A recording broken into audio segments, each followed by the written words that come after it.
Hi viewers, welcome to our channel. ప్రస్తుతం మనతో ఉన్నారు హైకోర్టు అడ్వకేట్ అలాగే పొలిటికల్ అనలిస్ట్ హనుమత్ ప్రసాద్ గారు. నమస్తే సార్. సార్, పాకిస్తాన్కి చెందినటువంటి ముంబై తాజ్ హోటల్లో జరిగినటువంటి పేలుళ్లకు సంబంధించినటువంటి వ్యక్తి తహవూర్ రానా యుఎస్లో ఉన్నటువంటి వ్యక్తి. యుఎస్ ఇప్పుడు అతన్ని ఇండియాకి అప్పగించినటువంటి పరిస్థితి. యుఎస్ నుంచి ఇండియాకి తీసుకొచ్చినటువంటి ఇండియాకి దిగిన తర్వాత కూడా కట్టుదిట్టమైనటువంటి భద్రత నేపథ్యంలో మంచి బుల్లెట్ ప్రూఫ్ వాహనాలు కూడా ఎక్స్ట్రా ఏర్పరచుకుని మరీ అతన్ని చాలా జాగ్రత్తగా తీసుకొచ్చినటువంటి పరిస్థితి. ఏం చెప్తారు సార్ అసలు ఈ అంశానికి సంబంధించి? ఈ తహవూర్ రానా ఇది భారతదేశం దౌత్యపరంగా సాధించినటువంటి విజయం అండి. ఇంతకుముందు ఇలాగ నేరస్తులు అప్పగింతలో భాగంగా ఇంతకుముందు ఇలాంటి పెద్ద ఇన్సిడెంట్కి ఇలాగ అప్పచెప్పిన దాఖలాలు లేవు. సుదీర్ఘ కాలం అనంతరం కూడా 2013 సంవత్సరంలో అతనికి ఇలియస్ కోర్టు యావజ్జీవ శిక్ష విధించింది ఇతనికి. ఆ తర్వాత దౌత్య సంబంధాల్లో భాగంగా మాకు అప్పచెప్పాలని చెప్పి 2020 నుంచి అమెరికా కోర్టులో మన వాళ్ళు పిటిషన్లు ఫైల్ చేయడాలు చివరికి వచ్చేటప్పటికి భారతదేశానికి అప్పచెప్పారు అక్కడ అన్ని కోర్టులు కూడా. ఇక్కడ ఇదేంటంటే బొంబాయి పేలుళ్ళు 26/11 2008లో జరిగినటువంటి అల్లర్లలో ఎక్కడ పడితే అక్కడ నారీమన్ పాయింట్, ఛత్రపతి శివాజీ టెర్మినల్, తాజ్ ఓబరాయ్ ఇలాగ ఎక్కడ పడితే అక్కడ బాంబింగ్స్ పెట్టి అనేక మంది చనిపోవడానికి మూల కారణాల్లో ఇతను ఒకడు. బ్లూ ప్రింట్ ఆఫ్టర్ దట్ అనేక సంవత్సరాలు కూడా 26/11 అనగానే అదొక భయంకరమైన దినంగా జనాలు దాన్ని చాలా గుర్తు చేసుకునేటువంటి పరిస్థితులకు దారితీసింది ఆ నేపథ్యం అన్నది. ఎస్, ఇతను ప్రధాన సూత్రధారి. దీనికి బ్లూ ప్రింట్ ఇచ్చింది ఇతను. ఓకే, ఇతను యాక్చువల్గా పాకిస్తాన్ జాతీయుడు.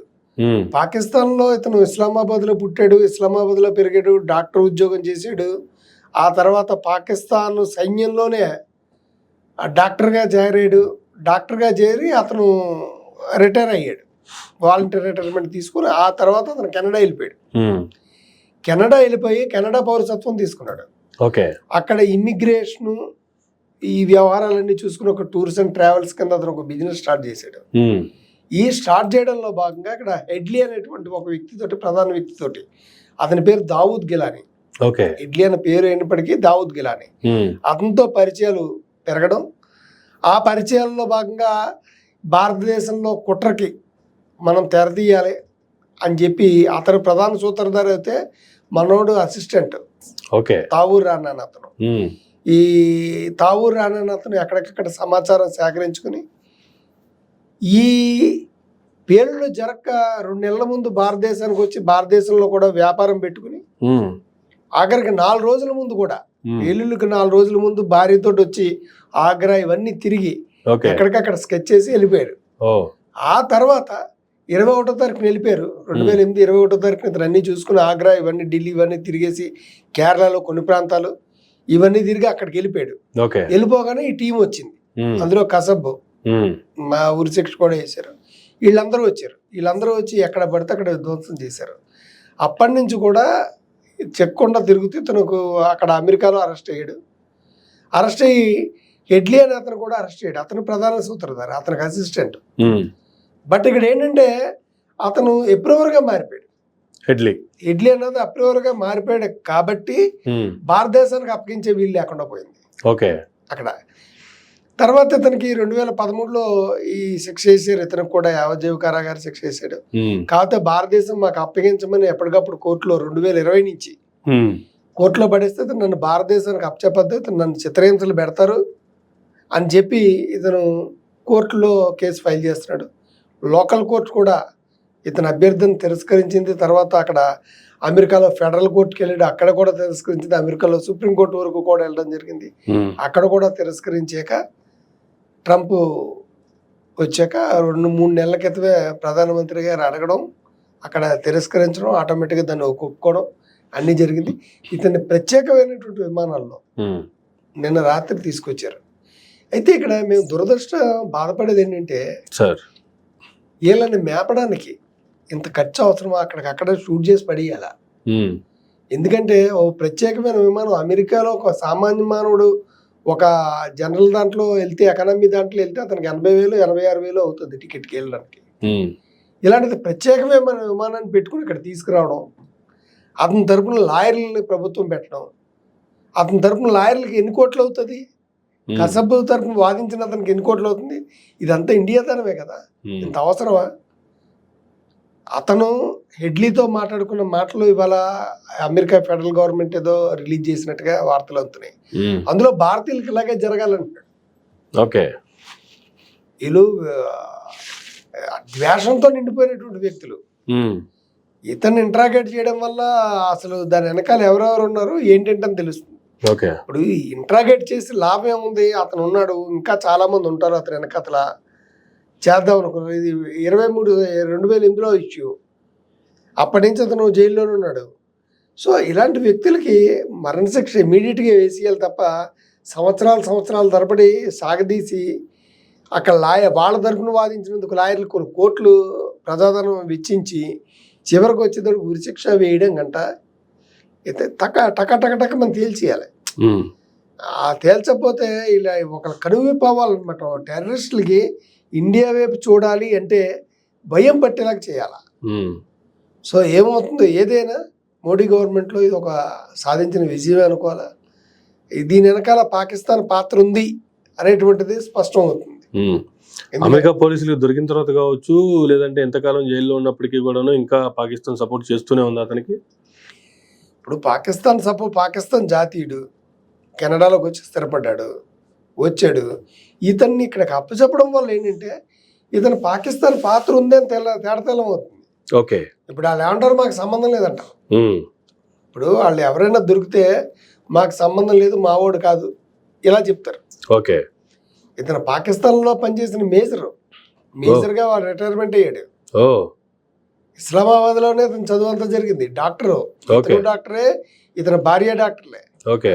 ఇతని భార్య కూడా మీరట్టు అటువంటి పరిసర ప్రాంతాల్లో ఎవరో బంధువులు ఉన్నారు. ఇతను పేలుళ్ళకి ప్లాన్లో వేసే భాగంగా ఇక్కడ ఇమిగ్రేషన్ సెంటర్ కూడా ఒకటి తయారు చేశాడు, ఇక్కడికి వచ్చి పెట్టాడు. అంటే వీసాలు ఇప్పించడాలు ఇవన్నీ చేయడాలు. ఈ 5 రోజులు పేలుళ్ళకు ముందు 26 జరక్క ముందు 5 రోజుల పాటు ఇతని భార్య కూడా తాజ్మహల్ ఇవన్నీ కూడా తిరిగారు. చాలా చోట్ల బొంబేలో జలవిహార్ అని ఉంది, అక్కడ దిగారు. ఈ జలవిహార్లో అక్కడ బాంబింగ్ పెడదాం అనుకున్నారు వీళ్ళు ఫస్ట్, అక్కడ వర్కౌట్ అవ్వలేదు. సో చాలా జరిగాయి. ఇప్పుడు ఇవన్నీ కూడా కస్టడీలో తీసుకున్నారు కాబట్టి బయటకు వస్తే పాకిస్తాన్ పాత్ర ఉంది అన్నది స్పష్టం. పాకిస్తాన్ మాకు ఏమి తెలియదని బుకాయించచ్చు కాక రేపు పొద్దున అనొచ్చు. ఇతనికి పాకిస్తాన్కి సంబంధం లేదు, అతను కెనడా వెళ్ళిపోయాడు, అక్కడి నుంచి చికాగో వెళ్ళాడు, కెనడా జాతీయత ఉంది కాబట్టి మాకు సంబంధం లేదనొచ్చు. తప్పి ఏదేమైనా సరే పాకిస్తాన్ పాత్ర ఉంది. పాకిస్తాన్ ప్రభుత్వ పాత్ర, పాకిస్తాన్ సైన్యం పాత్ర కూడా ఉంది. సైన్యం సహకారంతో ఇతను ఇవన్నీ చేయగలిగాడు. ఓకే, సో ఇప్పుడు ఇండియాకి తీసుకొచ్చిన తర్వాత ఇతని ద్వారా ఎటువంటి నిజాలు చెప్పించే అవకాశాలు ఉన్నాయి, లేదంటే ఇతను ఇంకేమైనా ఫ్యూచర్లో జరగబోయేటటువంటి ఎక్కడెక్కడ ఇటువంటి అరాచక శక్తులు ఉన్నాయో వీటన్నిటిని ఫైండ్ అవుట్ చేసి. అంటే ఇతను ఒక 15 సంవత్సరాలుగా లాస్ ఏంజల్స్ జైల్లో ఉన్నాడు. ఇప్పుడు ఇతనికి పరిచయం ఉన్న వాళ్ళందరూ చాలా మంది చనిపోయి ఉంటారు. ఓకే, ఇతను 1961లో పుట్టాడు, 2013లో అక్కడ అది అయిపోయాక అప్పటి నుంచి అమెరికా జైల్లోనే ఉన్నాడు. అప్పటి నుంచి పాకిస్తాన్ వాళ్ళతో ఏం టచ్ ఉంటుంది, అక్కడ ఎలా జరిగింది, ఎవడాధ్వర్యంలో జరిగింది, ఆ కుట్ర వెనకాతలు ఎవరు ఉన్నారు అన్నది విషయాన్ని తీసుకొస్తారు తప్ప. ఇప్పుడు అప్పుడు అతనితో ఉండే జనరేషన్ ఉండకపోవచ్చు. ఇప్పుడు ప్రస్తుతం పాకిస్తాన్ నాయకులతో ఏ రకమైన సంబంధం ఉంటే వాళ్ళు వచ్చి మాట్లాడే పరిస్థితి ఏం లేదు కదా. అయితే ఆ కుట్రలో అక్కడ ప్రభుత్వ పాత్ర ఎంత, ఇక్కడ అతనికి సహకరించిన వాళ్ళు ఎంతమంది ఉన్నారు, మన వాళ్ళు కొంతమంది మిస్ అవ్వచ్చు కదా. ఇతను రావడానికి, ఇతను అక్కడ చేయడానికి అతను నోటి వెంట కొంచెం చూపించవచ్చు. ఇప్పుడు కోర్టులో ఎలాగుంటుంది అంటే అవతలోటి చెప్పలేదు అనుకోండి, మనం ఊహించుకుని అరెస్ట్ చేసినట్టుగా ఉండి కోర్టులోకి వెళ్ళేటట్టు కేసులు కొట్టేయచ్చు. ఇప్పుడు ఇతని ద్వారా విట్నెస్లు తీసుకుని ఇతనికి వెనక అసలు సహకరించింది ఎవరు, ఇక్కడ సహకరించింది భారతీయులు ఎవరైనా ఉన్నారా, ఇతను రావడానికి హెల్ప్ చేసింది ఎవరు, ఇక్కడ కూడా కొంతమంది కుక్కలు ఉంటారు కదా సహకరించి, వాళ్ళని ఇన్వైట్ చేస్తేనే కదా వస్తారు. ఇక్కడ సహకరించింది ఎవరు, అసలు అక్కడ ప్రణాళిక వేసింది ఎవరు, ఇతనంతా ఇతనిగా లష్కర్-e-తోయిబాకి మద్దతు ఇచ్చాడా, లేకపోతే ప్రభుత్వం ఏమైనా ఇతన్ని ఉపయోగించుకుందా? ఓకే. ఇలాంటి అనేక విషయాలు బయటపడతాయి. ఉమ్, ఏదేమైనా పెద్ద మైలురాయి కింద మనం చెప్పొచ్చు భారత ప్రభుత్వం సాధించిన విజయం అతను తీసుకురావడంలో. ఉమ్. ఇంకేమైనా అడగచ్చు దీంట్లో? ఇంకా చాలా right sir, thank you sir, thank you very much అండి.